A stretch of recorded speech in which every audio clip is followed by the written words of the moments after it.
இன்றைக்கி நம்ம செய்ய போகிறது வந்து பப்பாளியில் கொத்துக்கறி செய்ய போகிறோம். இதை பப்பாளி சாதத்தோடு சேர்த்து சாப்பிட போகிறோம்.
பப்பாளியை இந்த அளவுக்கு பொடிசாக கட் பண்ணிக்கிறோம்.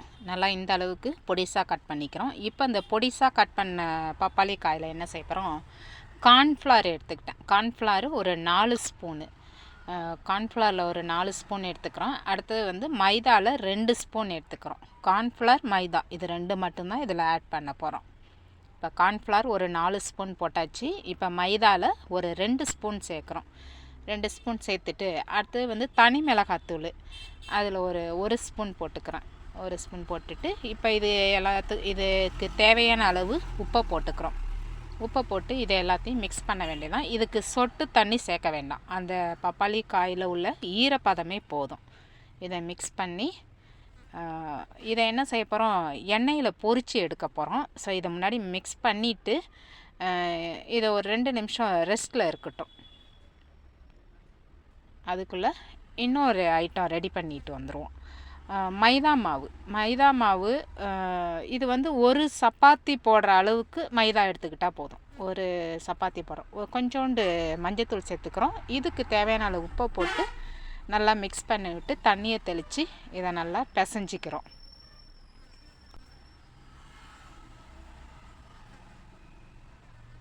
இப்போ மாவை பிசைஞ்சாச்சு. இதை அப்பளமாக போட்டு இதை அப்படியே அப்பளக்குழையில் அப்பளமாக திரட்டி எடுத்துக்கிறோம். இப்போ நம்ம இந்த ரெடி பண்ண அப்பளத்தை என்ன செய்யறோம், தோசைக்கல்லில் போட்டு சுட்டு சப்பாத்தியாக எடுத்துக்கிறோம்.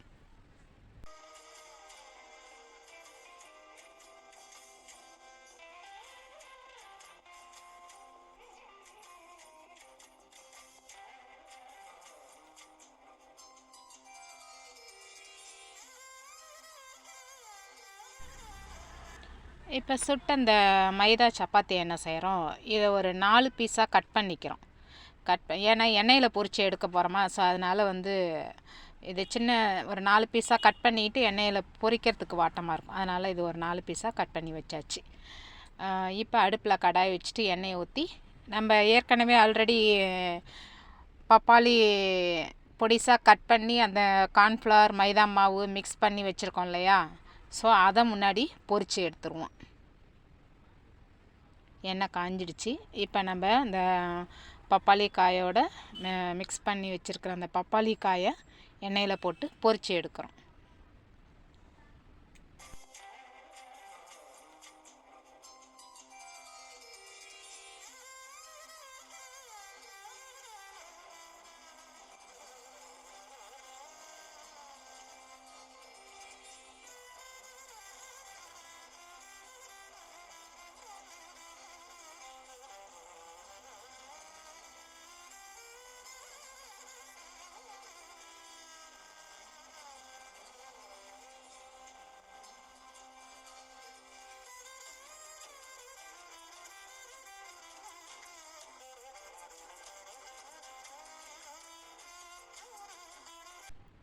இப்போ எல்லா பப்பாளிக்காயும் பொரிச்சு எடுத்தாச்சு. இதை ரெண்டாக பிரிச்சுப்போம். பாதி வந்து கொத்து கறிக்கும், பாதி வந்து பப்பாளி சாதத்துக்கும். அடுத்தது வந்து நம்ம அந்த மைதா சப்பாத்தியை சுட்டு வச்சுருந்தோம் இல்லையா, ஸோ அதை வந்து எண்ணெயில் போட்டு பொரிச்சிக்கிறோம்.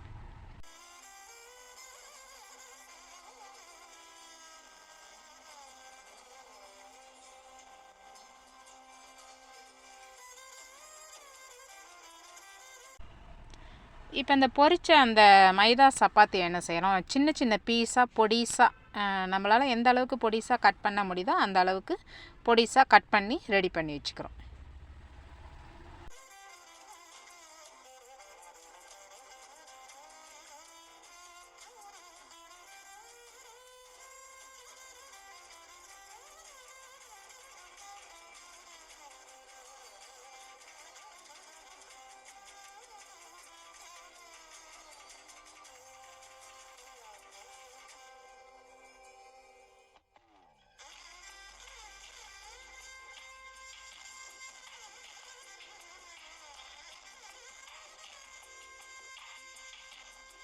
இப்போ பொரிச்சதை கட் பண்ணி வச்சாச்சு. அடுத்தது ஒரு பொடி ஒன்று ரெடி பண்ணிட்டு வந்துடுவோம். மிளகா, சேப்பு மிளகா, மல்லி, அப்புறம் சீரகம் 2, சோம்பு கொஞ்சம் கூட, மிளகு வந்து 4 தான் எடுத்துக்கிட்டேன், உளுத்தம்பருப்பு கொஞ்சம். இப்போ மிளகாவை இதில் ஒவ்வொன்றும் வந்து தனித்தனியாக வறுக்கணும். எண்ணெய் இல்லாமல் வெறும் கடாயில் தான் வறுக்க போகிறோம். ஒவ்வொன்றும் நல்லா ப்ரௌனாக வறுக்கணும். இப்போ மிளகாவை நல்லா வறுத்தாச்சு. வறுத்த மிளகாவை ஜாரில் போட்டுக்கிறோம். அடுத்து நெக்ஸ்ட்டு வந்து மல்லியும் நல்லா ப்ரௌனாக வறுத்துக்கணும். ஒவ்வொன்றும் தனித்தனியாக வறுத்தோம்னா நல்லா கம்ப்ளீட்டாக வறுபடும். அதுக்காக தான் எல்லாத்தையும் சேர்த்து ஒன்றா வறுக்கும்போது ஒரு பொருள் வறுபட்டிருக்கும், ஒன்று வறுபடாது. ஸோ அதுக்காக தனித்தனியாக வறுத்தா நல்லா கம்ப்ளீட்டாக வறுபடும். சீரகம் 2 தான் போடணும், மிளகு 4 பீஸ் தான், சோம்பு கொஞ்சம், இந்த அளவுக்கு போட்டால் போதும். அதையும் வறுத்து அதையும் சேர்த்துக்கிறோம். அடுத்தது உளுத்தம்பருப்பை நல்லா ப்ரௌனாக வறுத்துக்கிறோம். ஸோ உளுத்தம்பருப்பும் வறுபட்டுட்டு அதுவும் நம்ம அந்த மிளகாவோட சேர்த்துக்கிறோம். இப்போ இதை ஆற விட்டு ஒரு பொடி மாதிரி இதை பொடிச்சிக்க போகிறோம்.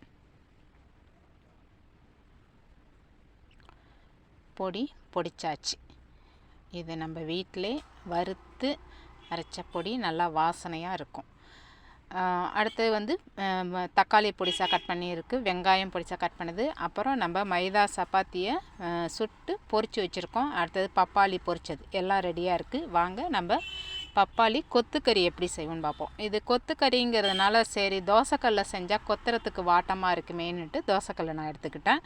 ஃபஸ்ட்டு வந்து நம்ம கடுகு போடுறோம். கடுகு பொரிஞ்சோன்னே வெங்காயத்தை போடுறோம். வெங்காயத்தை போட்டுட்டு அதை நல்லா வதக்கி விட்றோம். அதை வந்து நல்லா வதக்கினதுக்கப்புறம் கொஞ்சம் இப்படி இடையில இப்படி கொத்திக்கணும். ஏன்னா அது கொத்தும்போது கொஞ்சம் பீஸு வந்து 2-3 பீஸு நான் அப்படியே பிரியும். ஸோ அதுக்காக வந்து இதில் ஃபுல்லாக எல்லாமே கொத்துனா தனித்தனியாக நல்லா பொலன்னு வருங்கிறதுக்காக தான் இதில் தோசைக்கல்லை எடுத்தாச்சு. அடுத்தது வந்து தக்காளியை சேர்க்குறோம். தக்காளி வந்து ஒரு 2 நிமிஷம், இது வந்து 2 நிமிஷம் அப்படியே சிம்லேயே இருக்கட்டும். ஏன்னா வந்து தக்காளி வந்து நல்லா கம்ப்ளீட்டாக வதங்கணும். ஸோ அதனால் வந்து நல்லா சென்டரில் மட்டும் தக்காளிக்கு மட்டும் கேப் விட்டாச்சு. இப்போ ஒரு 2 நிமிஷம் அந்த தக்காளி கொஞ்சம் வேகட்டும், இல்லை வதங்கட்டும். அதை ஒரு 2 நிமிஷம் அப்படியே வச்சுட்டு இப்போ என்ன செய்யணும், வெங்காயம் தக்காளி 2த்தையும் சேர்த்து வச்சு அப்படியே கொத்த வேண்டியது தான்.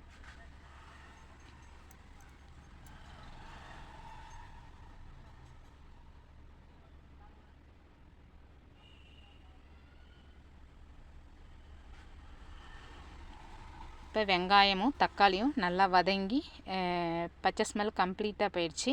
இப்போ நம்ம பொரித்து வச்ச அந்த பப்பாளி சேர்க்குறோம். சேர்த்துட்டு அதுக்கடுத்தது நம்ம அந்த மைதா சப்பாத்தி இருக்குல்ல, சுட்டு பொரித்த பீஸ் இது.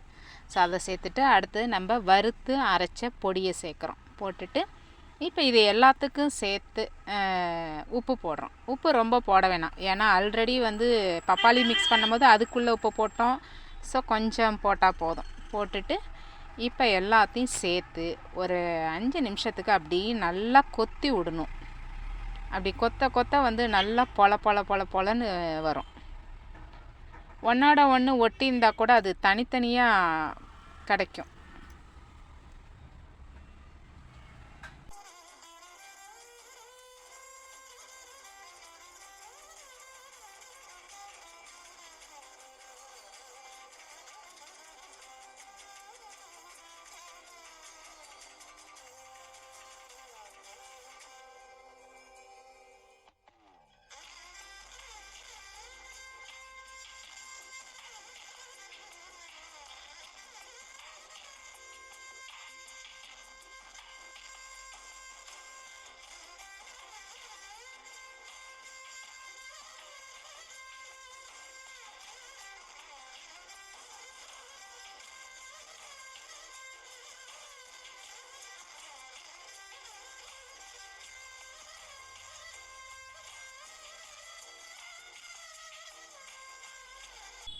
பப்பாளி கொத்துக்கறி ரெடி ஆயிடுச்சு. நல்லா பொலன்னு நல்லா இருக்கும். திட்டமான புளிப்பு, திட்டமான காரத்தோட எல்லோரும் குழந்தைங்கள்லேருந்து பெரியவங்கலேருந்து விரும்பி சாப்பிட்றக்குரிய ஒரு டேஸ்ட்டான இந்த பப்பாளி கொத்துக்கறி இருக்கும். இந்த பப்பாளி கொத்துக்கறி வந்து நம்ம பப்பாளி சாதத்தோடு சேர்த்து சாப்பிட போகிறோம். ஸோ இப்போ பப்பாளி கொத்துக்கறி ரெடி ஆகிட்டு நெக்ஸ்ட்டு வந்து இந்த பப்பாளி சாதத்தை செஞ்சுட்டு வந்துடுவோம். ஃபஸ்ட்டு வந்து சாதம் வடிக்கிறதுக்கு ஒலப்பானையை போடுறோம்.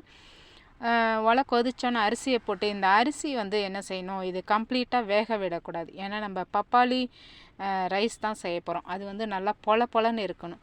ஸோ அதனால் வந்து ஒரு 70% வெந்தால் போதும். அதுக்கு மேலே வேக விட வேணாம். இப்படி எடுத்து பார்த்தோம்னாலே தெரியும். அது வந்து அந்த அரிசி வந்து கம்ப்ளீட்டாக இப்படி விரிஞ்சு வரக்கூடாது. அது இப்படி எடுத்து ஒரு 70% வெந்தால் போதும். உடனே நம்ம தண்ணியை விட்டு வடித்து எடுத்துடணும். இப்போ சாதத்தை வடித்து எடுத்தாச்சு.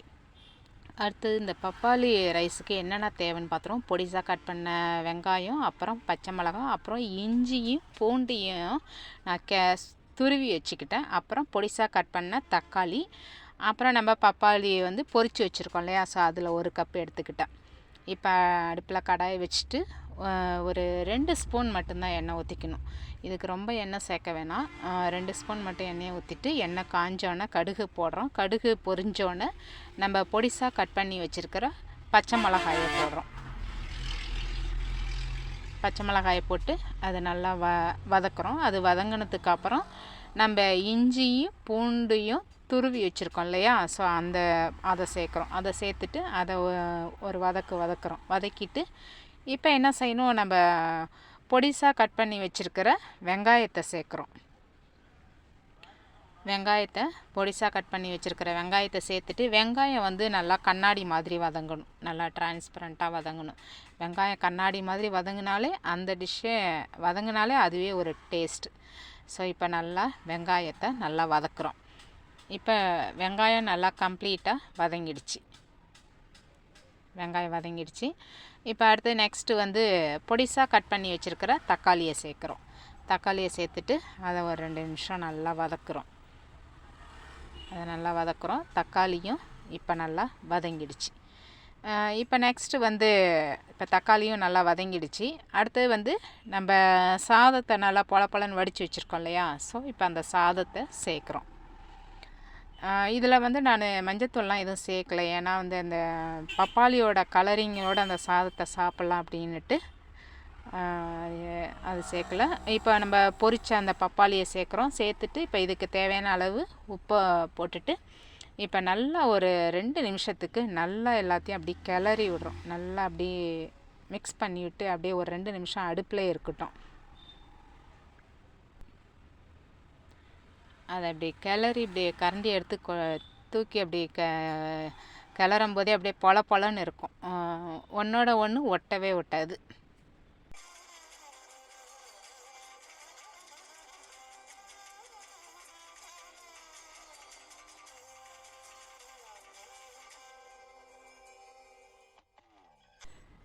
பப்பாளி ரைஸு ரெடி ஆயிடுச்சு.